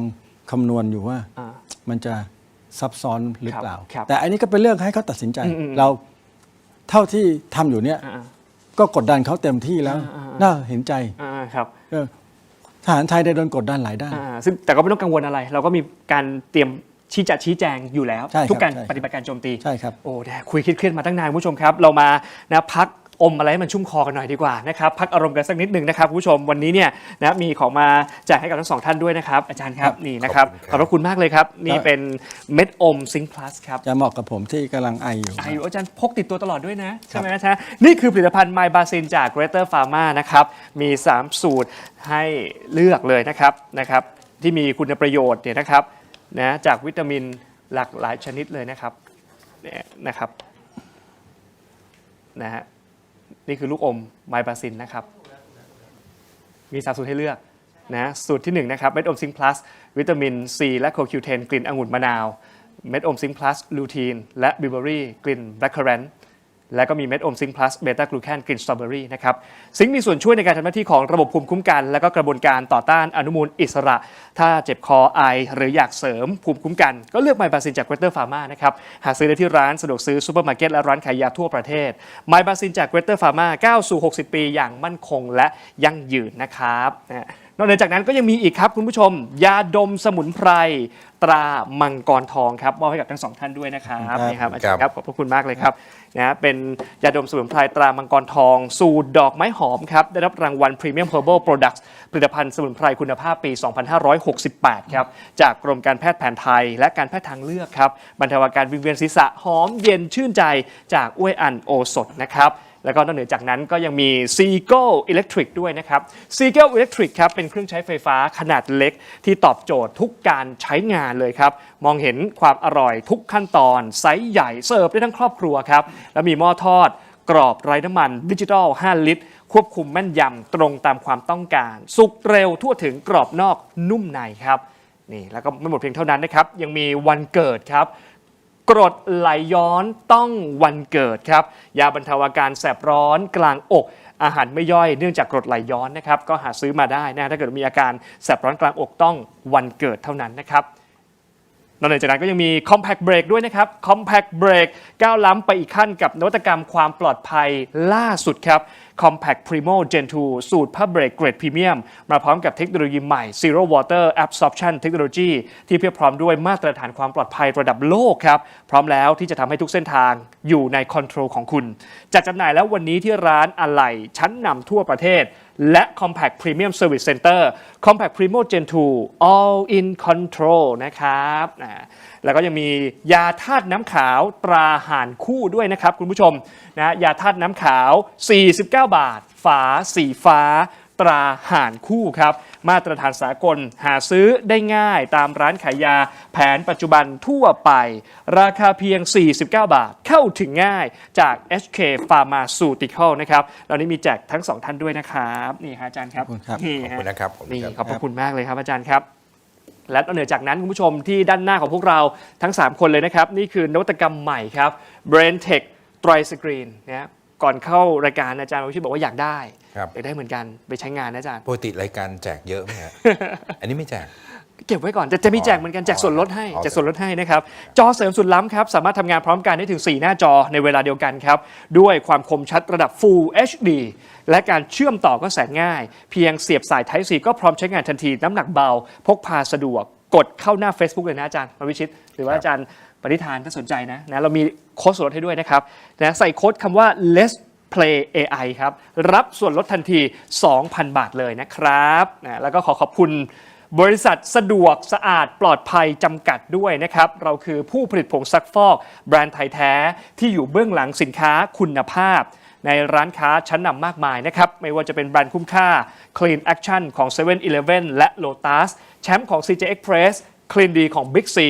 และก้อนดับกลิ่นโถปัสสาวะชายแอปส์ดีไซน์สวยห้องน้ำหอมครับสนใจสั่งซื้อหรือว่าอยากจะผลิตผงซักฟอกในแบรนด์ของตัวเองติดต่อได้ทุกช่องทางนะครับที่ชื่อว่าไทยดิเตอร์เจนนะครับในวันนี้มีมามอบให้กับทั้ง2ท่านด้วยนะครับอาจารย์ครับนี่เชิญเลยครับนี่อาจารย์ปณิธานครับ ขอบคุณครับมอบให้เลยนะครับแล้วก็ปิดท้ายด้วยผลิตภัณฑ์จากชนอโรมาทิกด้วยนะครับที่อยู่เบื้องหลังรายการของเราในวันนี้นะครับเราคุยกันถึงเรื่องการเมืองไปขอสั้นๆสักคนละประมาณไม่เกิน2 นาทีนะอาจารย์ขอแตะเรื่องการเมืองหน่อยได้ไหมครับวันนี้เนี่ยคนก็จะมองว่า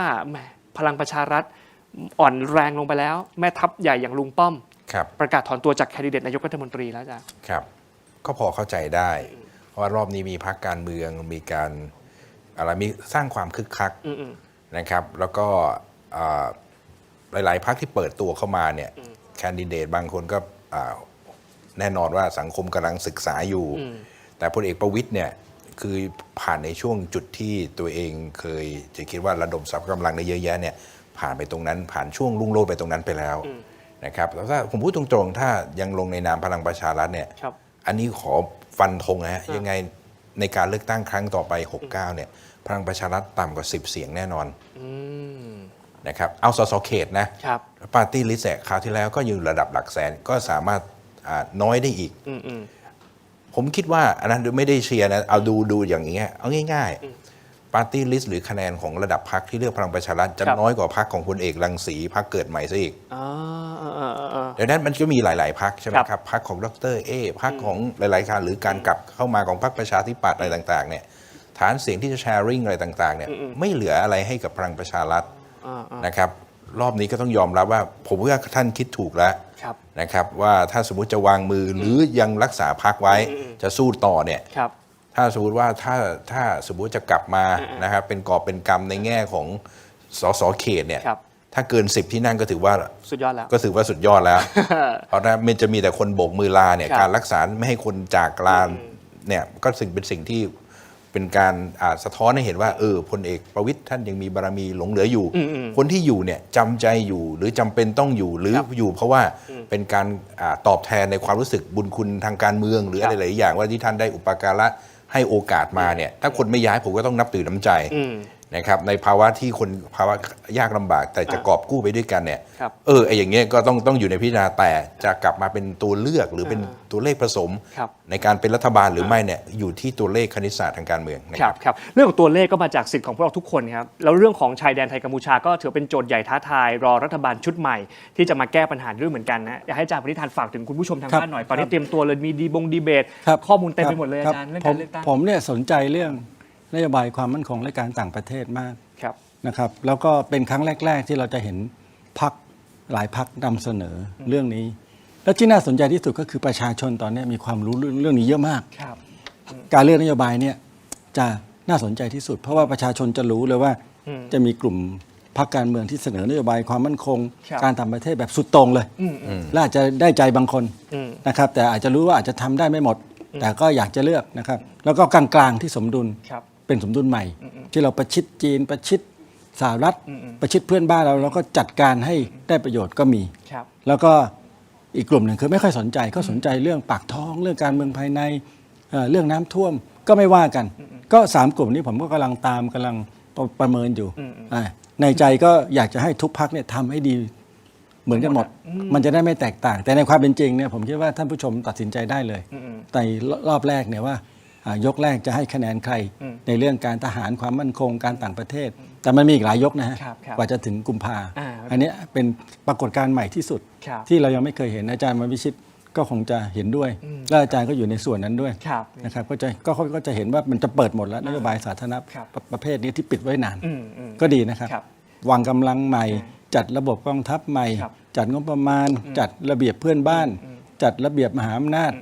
ทำได้เท่าไหร่เดี๋ยวผมว่าประชาชนตัดสินเองเก็บข้อมูลกันเยอะๆนะครับสุดท้ายผลประโยชน์ก็ตกมาถึงประชาชนอย่างพวกเราทุกคนนั่นแหละนะครับพูดถึงเรื่องชายแดนเราถามไปตั้งแต่ช่วงต้นรายการคุณผู้ชมครับท็อปปิกวันนี้ของเราคุณคิดว่าการประชุม GBC จะช่วยให้สถานการณ์ชายแดนดีขึ้นหรือไม่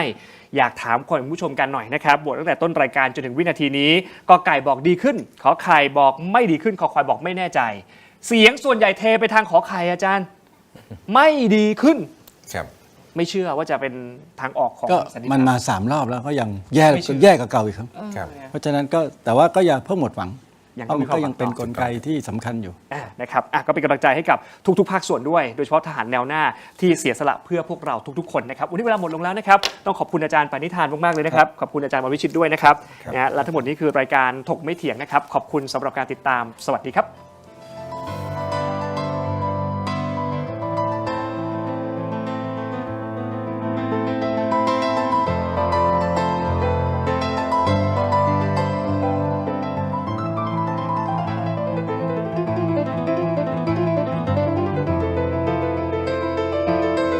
ชมถามเข้ามามากมายนะครับว่าถกไม่เถียงมีวิธีการร้องทุกข์อย่างไรเรามีขั้นตอนง่ายๆดังต่อไปนี้ครับเริ่มต้นจากสแกน QR Code นี้เลยครับจากนั้นนะครับท่านก็เข้าสู่หน้า Inbox ของรายการถกไม่เถียงเพียงท่านกดคำว่าเริ่มต้นระบบอัตโนมัติจะส่งลิงก์ที่ทีมถกไม่เถียงสร้างขึ้นมาให้แก่ท่านนะครับรับรองว่าเป็นลิงก์ที่ปลอดภัยกดเข้าไปได้เลยครับเมื่อเข้าไปถึงหน้านี้นี่นะฮะแค่นี้นะครับท่านก็พิมพ์เรื่องราวร้องทุกข์มาได้เลยนะครับแต่ผมมีทริค3 ข้อสำหรับการร้องทุกข์เข้ามาในรายการถกไม่เถียงนะครับ 1. เขียนเรื่องราวร้องทุกข์ของท่านให้ละเอียดชัดเจนและสรุปโดยง่ายที่สุดนะครับข้อที่ 2 เขียนชื่อเบอร์โทรของท่านให้ครบถ้วนสมบูรณ์ที่สุดและข้อที่ 3 ถ้าท่านมีภาพ คลิปวิดีโอกล้องวงจรปิด หรือหลักฐานต่างๆนะครับส่งเข้ามาที่อินบ็อกซ์ของเราได้เลยครับเพียงเท่านี้นะครับเรื่องราวร้องทุกข์ของท่านก็จะเข้าสู่ระบบหลังบ้านของถกไม่เถียงอย่างแน่นอนนะครับอย่าลืมนะครับเดือดร้อนไร้ที่พึ่งนึกถึงถกไม่เถียง